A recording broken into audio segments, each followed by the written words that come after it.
حسین کے لیے مسجد نبوی کی اذان مانگ لیتا، یہ حضرت علی فرمایا کرتے تھے۔ اور جنگ قادسیہ میں مؤذن زخمی ہو گیا تو اذان دینے کے شوق میں سردار آپس میں الجھ گئے، کہتا میں دوں گا، ایک کہتا میں دوں گا، پھر قرہ اندازی ہوئی جس کا نام نکلا اس نے اذان دی۔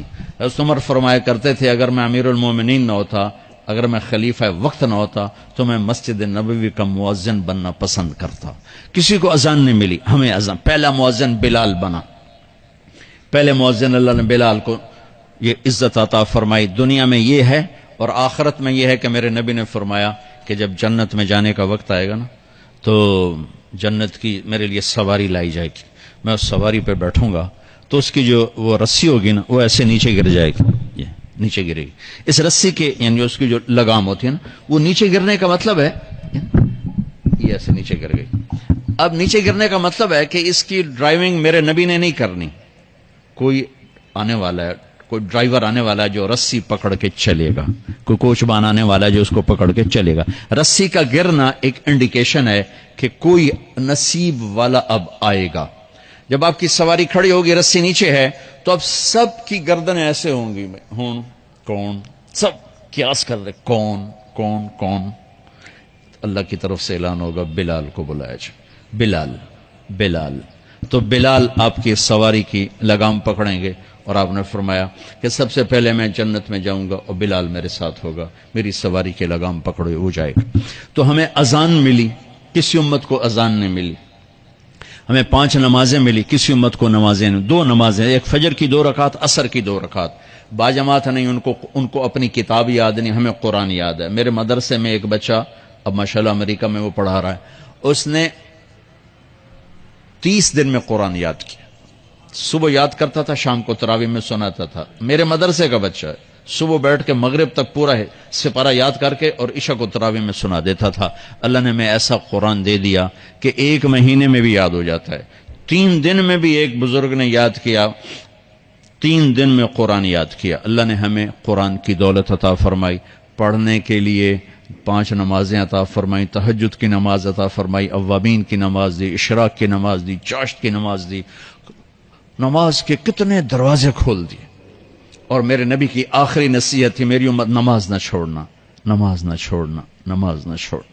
اور اس 14 صدی میں کوئی موقع ہے نماز چھوڑنے کا تو وہ میرے نبی کے نواسے کی کربلا کا ہے کہ جب ظلم بھی انتہا پر تھا اور مظلوم بھی اپنی آخری حدوں پر تھا، اور کائنات نے نہ ایسا ظلم دیکھا، نہ ایسے مظلوم دیکھے، نہ ایسی پاکیزہ ہستیاں دیکھی، نہ ایسے درندے دیکھے۔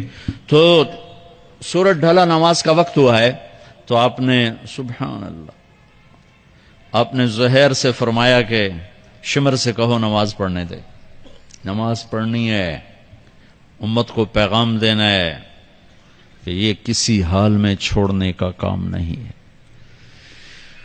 تو انہوں نے آگے بڑھ کے شمر سے کہا نماز پڑھنے دو، انہوں نے کہا نہیں نماز نہیں پڑھنے دیں گے، ہماری تلوار چلے گی۔ انہوں نے واپس آ کر کہا جی وہ کہہ رہے ہیں ہم جنگ نہیں روکیں گے، تلوار چلے گی۔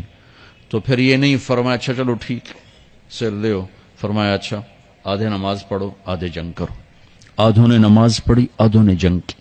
پھر انہوں نے جنگ کی اور پہلوں نے نماز پڑھی، اور عصر سے پہلے سب کے سر کٹ کے نیزوں پہ چڑھ گئے۔ یہ وہ ہستیاں ہیں جن کو میرے نبی نے کہا میری آنکھوں کی ٹھنڈک حسن حسین، میرے جگر کے ٹکڑے، میرے جنت کے پھول، پتہ نہیں کیا کیا تشبیہات دی ہیں میرے نبی نے۔ اب جنت کے نوجوانوں کے سردار حسن اور حسین، اور پھر نماز نہیں چھوڑی۔ ان کو جنت کی بشارت تو ماں کے دودھ پیتے مل گئی تھی، کربلا کی وجہ سے نہیں ملی سرداری ان کو، وہ تو ان کے سر کا صحرا ہے الگ۔ ان کو سرداری جنت کے ملی ماں کا دودھ پیتے ہوئے کہ جنت کے نوجوانوں کے سردار ہیں حسن اور حسین۔ نماز نہیں چھوڑی میرے عزیزو، نماز نہ چھوڑ۔ اللہ کا شکر ہے، میں آپ بچوں کو دیکھ کے مجھے اپنا کالج کا دور یاد آ رہا ہے۔ ہمارے دور میں ایک نعیم الدین صاحب گورنمنٹ کالج لاہور میں تبلیغ کا کام کرتے تھے، اور وہ اکیلے ہی نماز پڑھتے تھے، کوئی نمازی نہیں ہوتا تھا، اور کسی لڑکے کی داڑھی نہیں تھی، کسی لڑکے سوا سے ایک نعیم الدین کی۔